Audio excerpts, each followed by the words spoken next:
Greetings and welcome to Star Trek Discovery Pod, a sometimes funny, trying to be smart podcast covering all things new and classic Trek.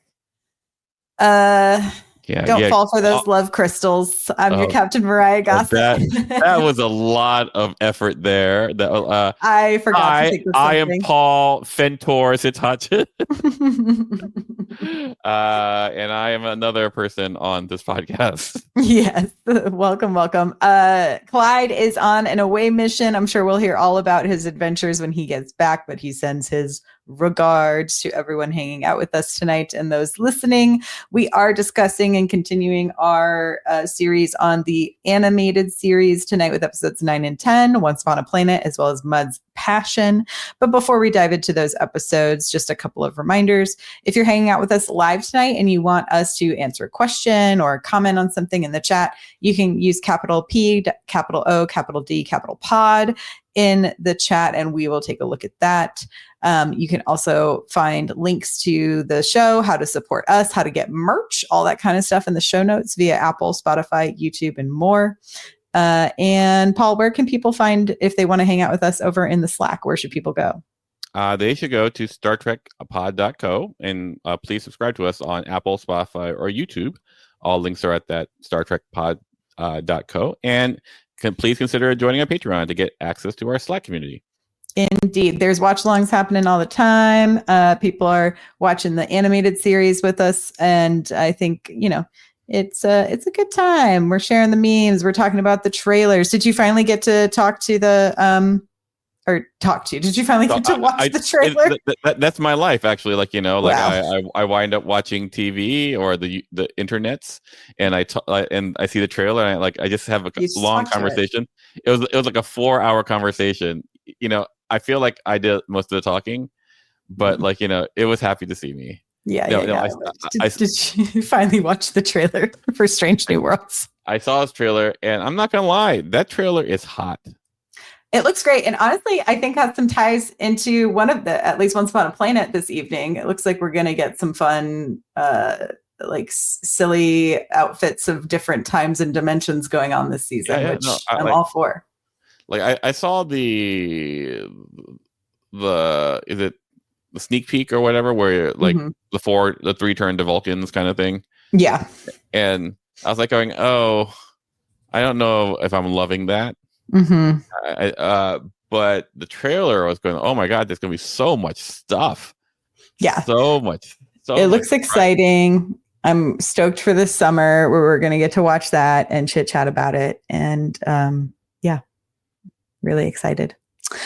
Okay, I think it's time for us to dive on in and maybe have a few hot breaks. A couple of hot breaks. What did you think of these 2 episodes, Paul? I love it when the anime series does callbacks to other original episodes. Mm-hmm. Yeah, and both of these are both so it feels like world connected. Some when they're isolated and they add new things, I feel like it's a hit or miss. But when it's something that's grounded, even if it's crazy, I feel like it's part of Star Trek. So I the qualities too, but it made me feel good. Yeah, I agree. I like that both of these were playing, I think, on topics and expanding the universe of the original series. So that felt fun. And I don't want to talk about it right at the top, but we'll get into it, about the Mud's passion feeding into the Kirk / Spock fan fiction of it all. Love it.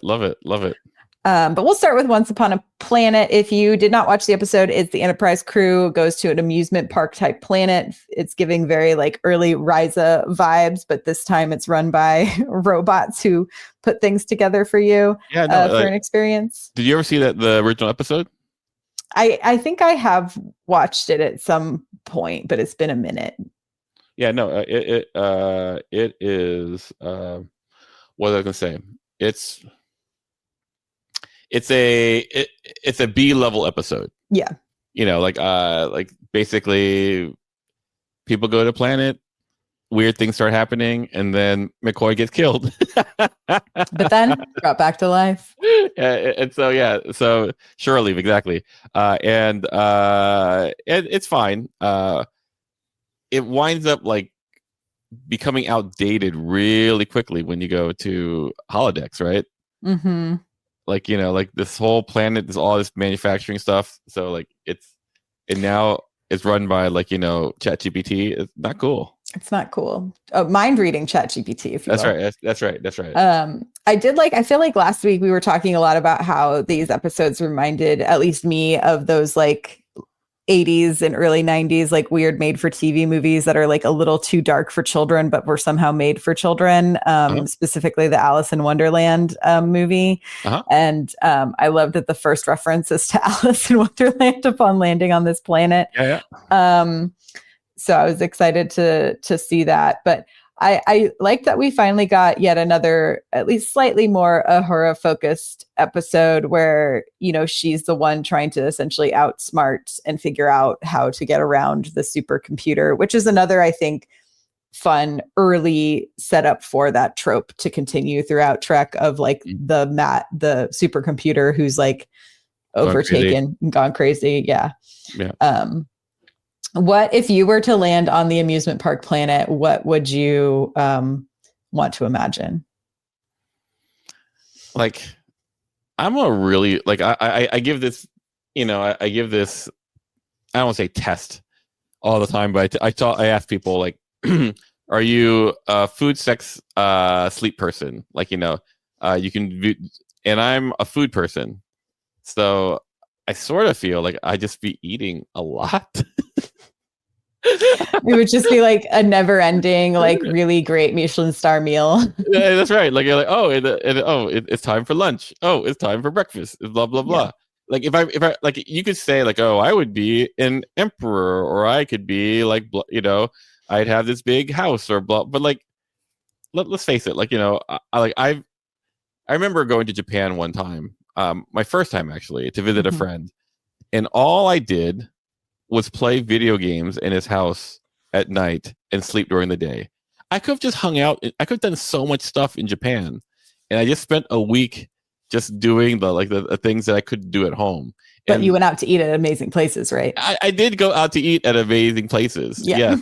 Yes. And I go like, that was not a trip wasted. Like, no. Like, you're like, oh, did I not get to see the castle? No, I walked by the castle. It was fine. Yeah. But like, but so like, I think at a certain age, you kind of let go of the things that you think you want, and you know what you want. And for me, it winds up being the food. It was the food. That's so funny. I think at this stage of my life, it would be sleep. I'd want just like a pool that with like very chill vibes music and a stack of books where I could just like nap and read all day. Like, it's one of those things where I didn't realize how many people were in the world were just like sleep people. And so until Instagram, where you see all these, oh, look at this hotel I'm in, and look at this bed. I'm just sitting in this bed reading a book. Oh, here's my bed, and like I have like food in here. I can eat in my. Like, I don't eat in bed. That's like I don't like it. I understand. I don't eat in bed either. There you go. Anyway, there we go. To Chupi's point here in the chat, canon is created about how the Alice in Wonderland was brought into Discovery as well, because we do, get that line from Spock about how it was one of his mother's favorite books. And I believe like there was an episode in first season where Burnham is like going through whatever, like, the Jeffrey tubes or something, and just quoting Alice, right? Yeah, definitely. Folks are paying attention who write these shows, guys. Who would have thought? But yeah, I enjoyed that a lot.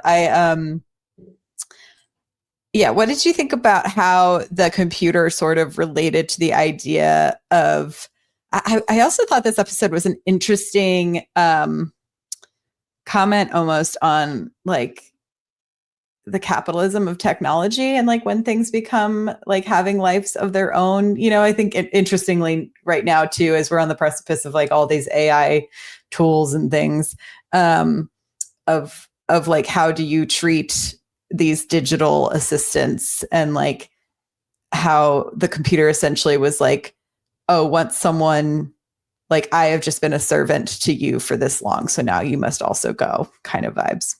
Well, interestingly enough, like I spent a lot of time thinking about that, and I do go, how much of it is projection?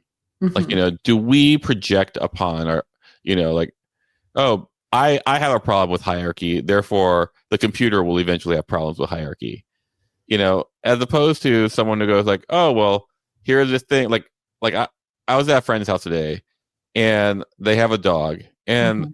the thing that the dog wants to do more than anything, as most dogs are, is just to like be next to you. Mm-hmm. That's it. And so, like, and I think that the dog knows that I am superior. You provide the food, yeah. But I don't think the dog goes like, oh, I resent you for, like, blah, blah, blah, blah. So the question is, like, why would you suspect that a computer would? Well, the thing is that computers are programmed and put together and have been created by man, right? Sure. And so, women, or people. Oh, like, come on, Myrriah, come on, we do better. But I'm just saying, right now in tech, there's, we've gotten rid of DEI, Paul. There's no one left. It is literally men. It's white men. That's all that's left is programming things now. So you're probably going into, like, programmer bias. Yeah, the idea of programmer bias, mm-hmm. And like if you are teaching, computers how humanity works, like what is it then going to spit back out, right? And this is the real problem, right? This is the Ultron problem, where you go and you look and you're like, oh, there is so much crap about humans that's crappy that is advertised, and to teach crappiness. And I go like, yeah, I could see how, like, a robot could, or AI, artificial intelligence, who knows nothing except for this infinite capacity to compute, would go, oh, well, yeah, you guys do suck. You guys think you suck, and here's a lot of evidence that you guys suck. Mm-hmm. Yeah, so like let's get rid of things that suck. Okay, sound good? Yeah, and it's interesting too, like how I was talking to someone today about how they don't want to use AI tools to make the art that they make, but they have to do a lot of stuff with research. And so they're like, mm-hmm. I'm trying to weigh and like ebb and flow between like, what are the tools that are actually going to make my life easier as far as like categorizing research, putting things together, having things be organized and easy to find, and like using those tools for that sake versus like it making but then you also run the risk of like, oh, if you ask an AI bot, like, give me all of the studies about X, Y, or Z, is it going to have that determinant to understand that there are like non-peer reviewed studies versus peer reviewed studies, and what is it going to calculate based on? So, it's an interesting conundrum we're kind of in at this moment. And to Carmen's point, I also am weirdly polite to all of my like to Siris and other things. Like if I'm in the car and I'm like, it's like, do you want to respond to this text message? And I'm like, no, thank you. Yeah, and during the robot uprising, they'll go like, don't kill that one. She said, please. She said, please and thank you. Not that one. Not that one. That's right. But I thought Uhura did a good job of essentially like getting it broken down. I also thought it was the way that the planet/computer kept like swapping what was chasing sure. Kirk and Spock and everybody, the ground crew, was funny to see like the repeat usage of the same gels of those like crazy dragon birds. Yeah. And then the giant cat. It was a romp.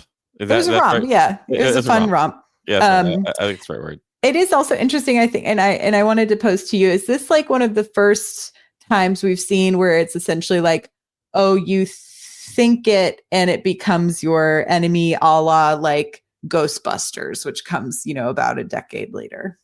Like, where Zool is like, when they're like, I'll make you face your worst fear. Yeah. And then everyone's like, don't think.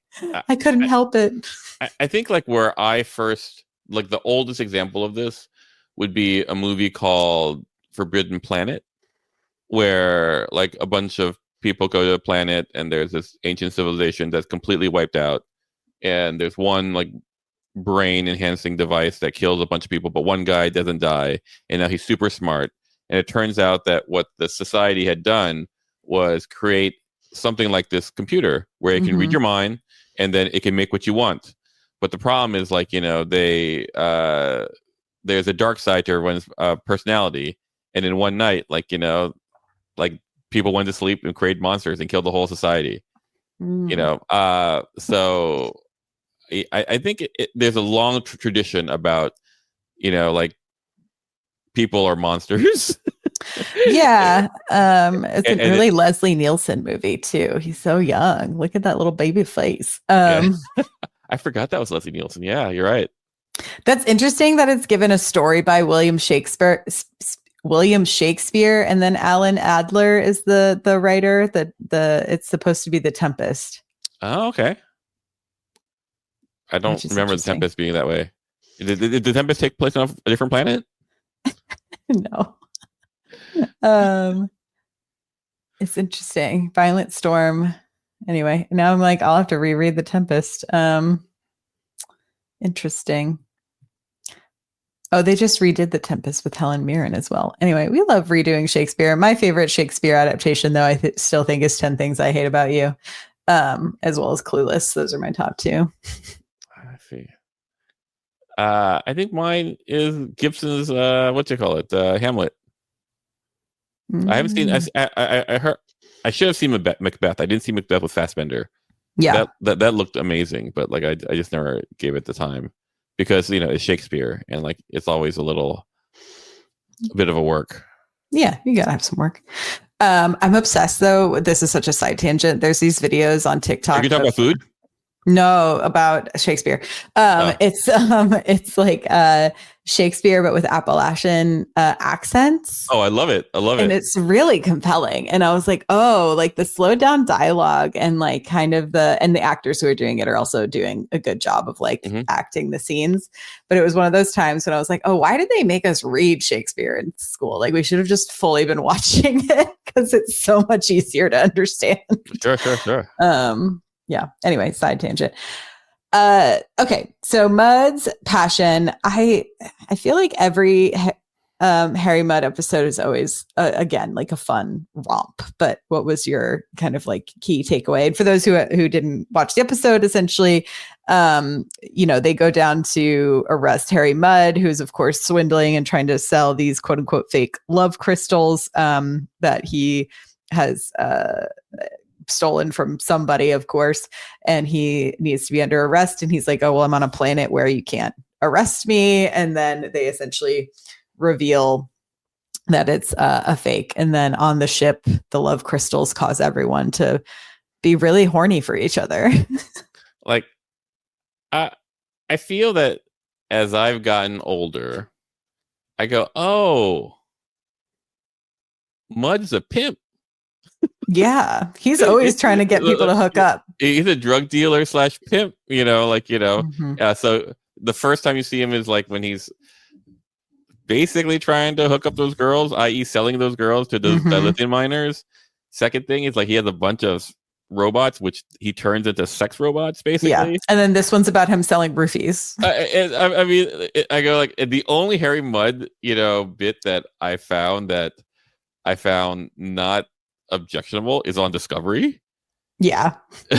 and I think they were like, well, let's maybe not have him selling women. Like, yeah. So I look at that, I go like, oh, maybe women are objectified. I don't know, maybe not. So crazy, right?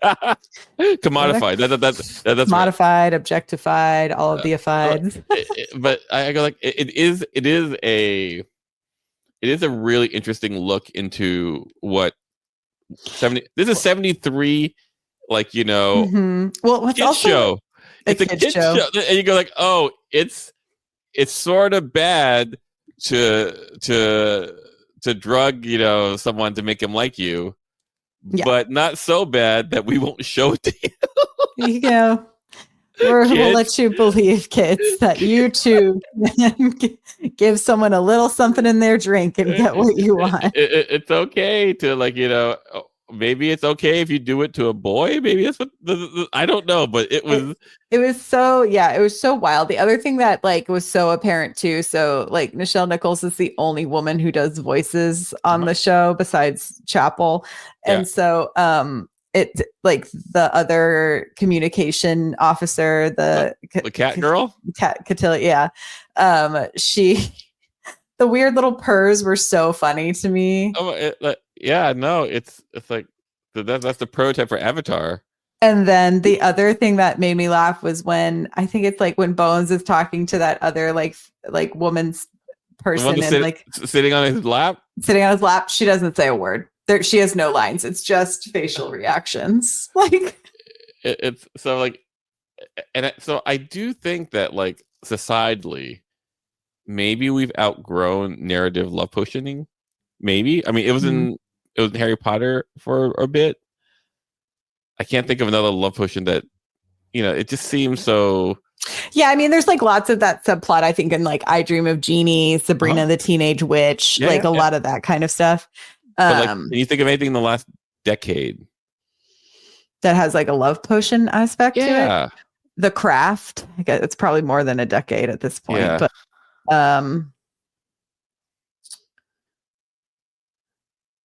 I mean, I feel like there has been, but it's usually always oh, here's the detriment of the consequences, Yeah, what was that new Miss Frankenstein? Oh, okay. Was that? I didn't see that movie. I mean, I don't think she really gave anyone a potion. I think they just kind of, she I think is trying to get one boy to fall in love with her, but then kind of falls in love with the monster. I'd have to kind of remember, but you're right. It's not a very popular thing to play with anymore, but I do think it's still pops up in a lot of YA material, where it is you learn that you can't make people love you. You have to just fall in love. Yeah. I don't know. I think, Scotty and Emrys, the prototype for Shax and Ta'ana. Totally. Yeah. It's very interesting. I remember watching Mud as a kid, and I was like, "Oh, this is fun. He's fun. Robots, Of course, I didn't know he was sleeping with the robots until much later in the rewatch. So I'd be Chekhov goes that Russian slur word Harry Mudd taught you. Yes, I'm and I watch it now. I'm going, "Ooh, this is ooh."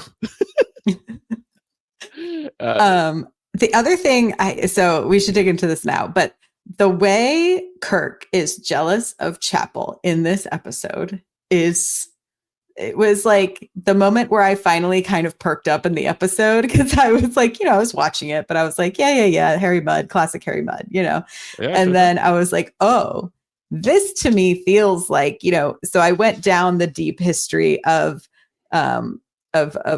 Kirk and Spock / the KS fandom of it all. Sure. And obviously it started immediately from the jump of the show, because apparently from what I read is that Spock got such a huge flux of fans, and so Roddenberry was we need people to know that Kirk is the lead, and we want them to Kirk more. And so essentially the advice was given oh, make sure that if you pair them together and really inform their friendship a lot throughout the episodes, it's going to by proxy make people be more into Kirk as well.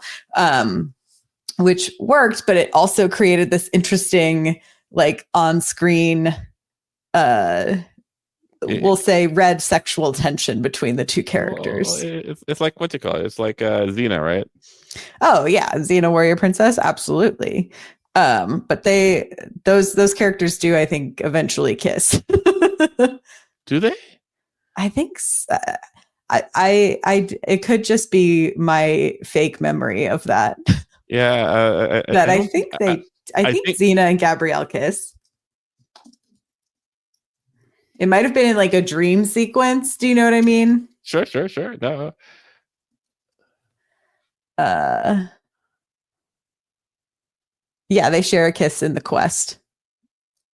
Okay. Oh, okay. Yeah. By the 6th season, it's a very romantic vibe relationship. So, thank you, 90s television. But yeah, I thought it was interesting. So like the fan fiction history really starts in like the late 60s and into the 70s. And this feels like a little bit of a wink and a nod to the fans, I feel like, to be like, hey, we see what y'all are doing, in my mind. Yeah. You know what I mean? Like, because it's happening at cons. There's like there's like people essentially like writing these stories, and because it's before photocopiers exist, people are having to make actual like typed copies of things or carbon copies of things, and you could like mail in an envelope to get them, and like the zines would circulate and stuff. And I'm like, wow, dedication. Yeah, like it's hard for me to believe that in the late 60s and the early 70s that Spock was the more popular character amongst people. Now, I believe those who like Spock would have like Spock is like a 5-ticket ride, where like, you know, like whereas Kirk might be a 1-ticket ride. And so like I think the people who are hot for Spock would be super hot for Spock, and people who like Kirk would just be like, oh yeah, he's the hero, and just be, but I, you know, but I don't know. You know, I can imagine Spock having more fan mail, but I don't know if fan mail equals like people thinking that, you know, that he's number one on the call sheet. Yeah. What? Yeah, I don't know. It's interesting. It was like the letters. There's like a letter between. Chupi says I am wrong. Okay, cool. Oh, yeah. Shatner was not happy about it. That's what, because yeah, essentially it was like Gene Roddenberry was writing with a science fiction author, Isaac Asimov, and being like, I heard that name. Yeah, and Isaac was like, hey, I'm a really big fan of the show, and I'm really liking Spock. And essentially that like put him down, was like, hey, how can I get everyone to confirm like Kirk is the central character? And Asimov was like, Kirk and Spock need to be portrayed as very close friends and confidants, saving each other's lives, and really function as a 2-part team, was the advice that he was given. And yeah, obviously we can see that portrayed in this. It says, and that was meant to be devoted friendship may have picked up by fans as leading to sexual intimacy, is essentially like the road followed. Do you think Roddenberry saw himself as Kirk? Probably. You always try to write. Do you think writers write themselves as the heroes of the stories? I get some do, like, you know, I don't, because I suck. This is wait, this is funny from Q. The TMP novelization, Roddenberry has Kirk say it would be stupid for him to be in a relationship with a person who only goes into heat every 7 years. That is also very funny. And then Roddenberry definitely saw himself as Kirk. It seems to be the vibes. Yeah, I mean, I think it's like natural to write like your main character to have some similarities to either yourself or, you know, dysfunction similar to yourself, depending on the genre, right? I mean, you write what you know, but like, how many people really know themselves? You know? Yeah, it's very few and far between. Yeah, I mean, hot dog talk, but also the wildest thing to me in this episode, beyond the like weird the weird roofie crystals, was those like giant rock creatures, which I'm like, have we ever seen anything like this again? They reminded me so much of like Godzilla. Like, oh yes, well, at first I was like, oh, it's a dune sandworm, because he like stepped and then it was like activated, and then I was like, oh, and now it just looks like all the old like OG Godzilla like animations. Well, I thought it was crazy that the solution was like, let's throw these like Tic Tacs into this super monster. Like also, like, they're so small. Like, those are the amount of drugs that work on human beings. Yeah. Like, why would that tiny amount work on something so massive? And don't forget Alien. Yeah, not the same creature, bodily functions. And then it also didn't seem like they were like very into each other. They were just like yelling at each other. Yeah, it was like kids show, but at the same time, like I really want to know how, like, what happened in this room, when they were pitching ideas. What, like, this was still the early 70s. Like, what was LSD still so rampant in the water or something? I don't know. It's sort of crazy. I mean, probably. The guy who wrote this episode, by the way, has a deep resume. It is like hit for hits, Like what? Prior to, I was trying to see what was like right around Star Trek. So wrote for The Magician, Marcus Welby, Moving On, Harry O, Barnaby Jones, The $6 Million Man, The Bionic Woman, Wonder Woman, Man from Atlantis, Charlie's Angels, The Amazing Spider-Man, Dukes of Hazzard, Chips, Love Boat. No, just goes to show you can just fail up. And then he was like an EP on the MacGyver. Well, I mean, like this, it's one of those things where like could you just make a show like I keep on forgetting how. He also wrote for Batman, like the animated Batman from the 60s. Or was it? I guess it wasn't. No, it was live action. It was live action.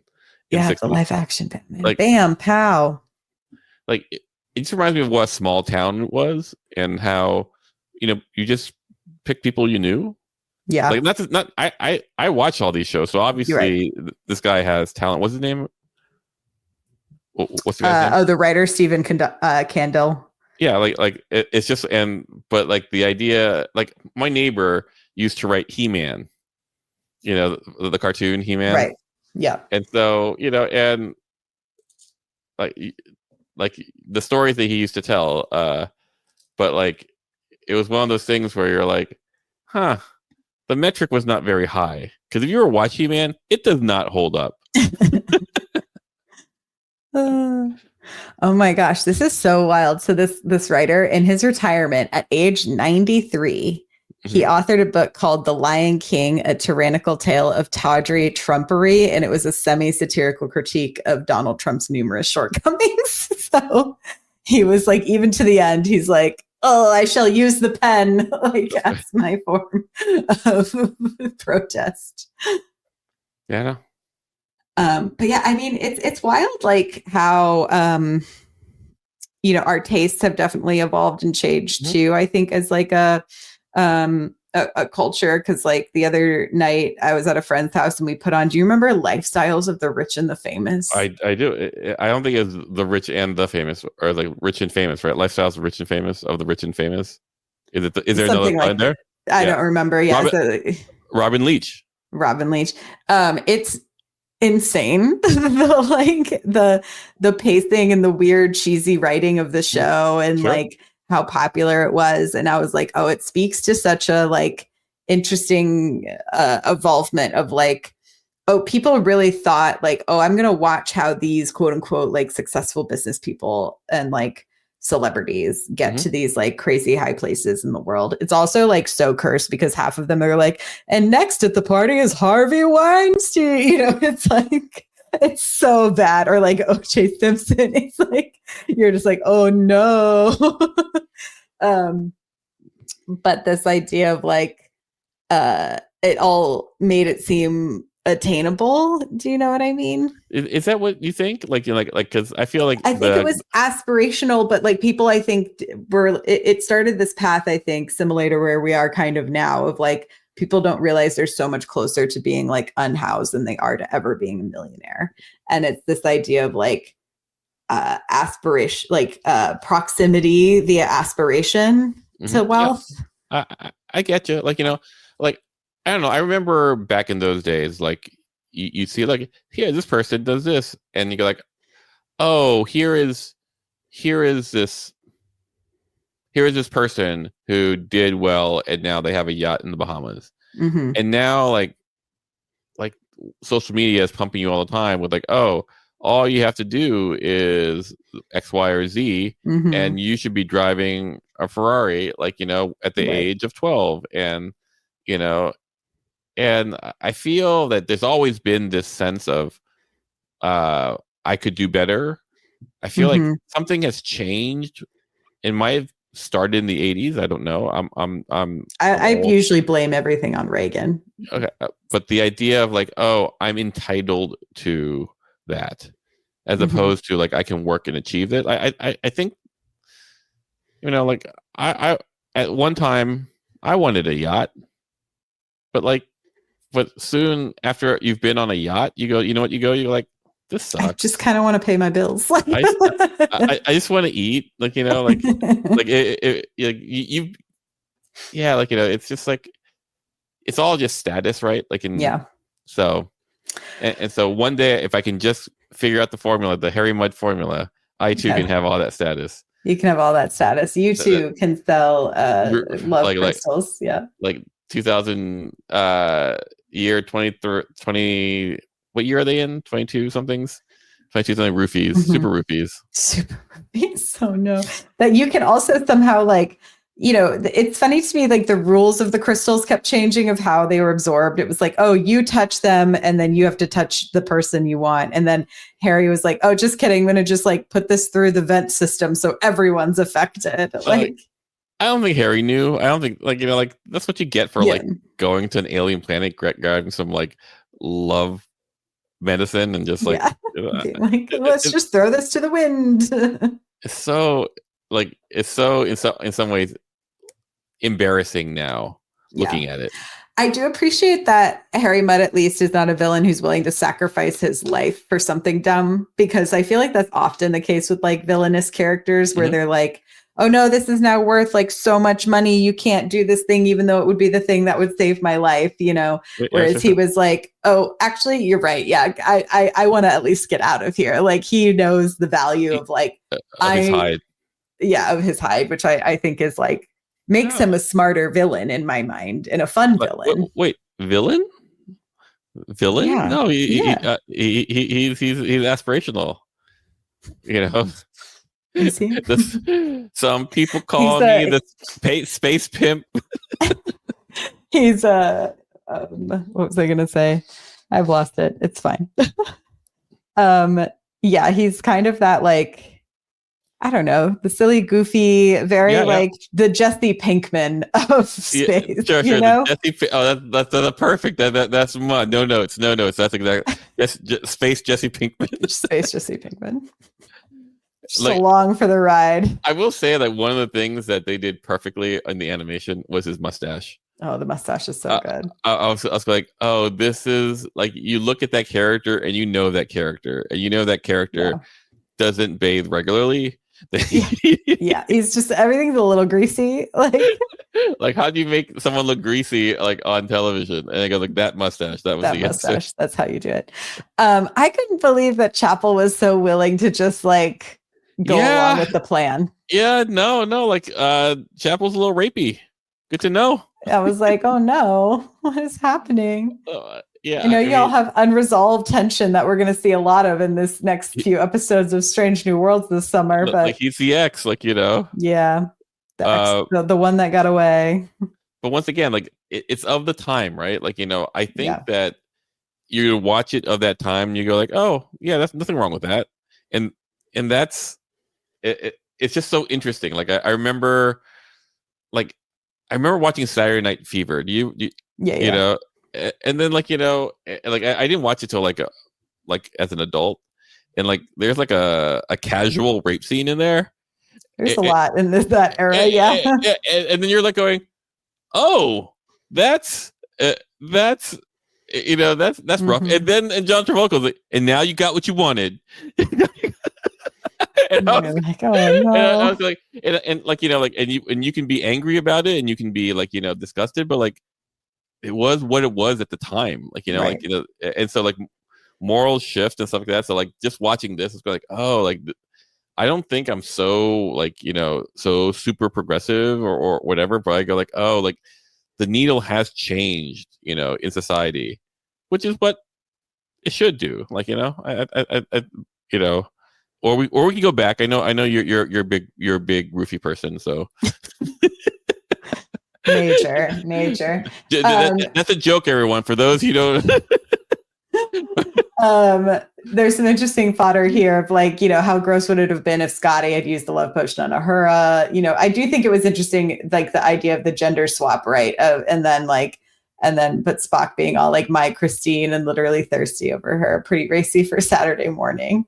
I do think like the way that they made it okay in their minds was like, oh, here is this woman doing it to a guy. I think I don't know if Sky were to do that to Uhura, like I don't know if you can do that. Yeah, I mean, even in the 70s, yeah, I think it would have been like, or 70s Saturday morning, especially Saturday morning. Like maybe if it was Star Trek, the regular show, there would have been a moral like hand-wringing about it, about how that's ultimately used. Yeah, very interesting. Anything else to say about these two episodes, Paul? No, I mean, like, I think you should, if you're interested in them and you haven't seen them, you should watch them through the lens of anthropology. Yeah. Historical and anthropological, because it like I don't mean to be all meditative, but like I was like, oh, this is really a change in society. Yeah, I've been kind of viewing our whole rewatch this way of like, I keep looking, I'm like, oh, what else have these folks written about? Like, who are these like early writers on this show? Like, what's kind of going on in this time frame? How does this set up the rest of like Star Trek moving forward? I think especially Mudd's passion, I think sets up the ball to go into, I don't know, a sports metaphor inserted here about the K/S like fan fiction. Yeah. And I think these two were more entertaining than some of the other episodes we've watched. Sure. So I will say these two, like as I was watching, I was going, what is happening? Yeah. And that's worthwhile. in 20-minute doses. Yeah, and these two both also have some fun background art and things like that too. So there's some fun things happening in here, and there's a few jokes. I'd say in Mudd's passion, especially, there's some jokes happening. Sure, yeah. Yeah. All right, y'all. Well, we will be back next week. Will Clyde be back from his away mission? That is a great question. I am not sure. I'd have to double check our calendar, but hopefully we'll hear more about Clyde's away mission when he gets back. He is on an epic trip around the other side of the world. So we'll hear all about it when he gets back. Kazakhstan? Close. You're on the right continent. But until next time, y'all, we'll see you soon. Appreciate you. You can again find us over at StarTrekPod.com. Also, thank you, Karen, for helping to run the Blue Sky account, where you can also find us over there. And until next time, y'all, live long and prosper. Bye-bye. Bye. Don't take any love crystals. No. Watch your drinks. Watch your drinks.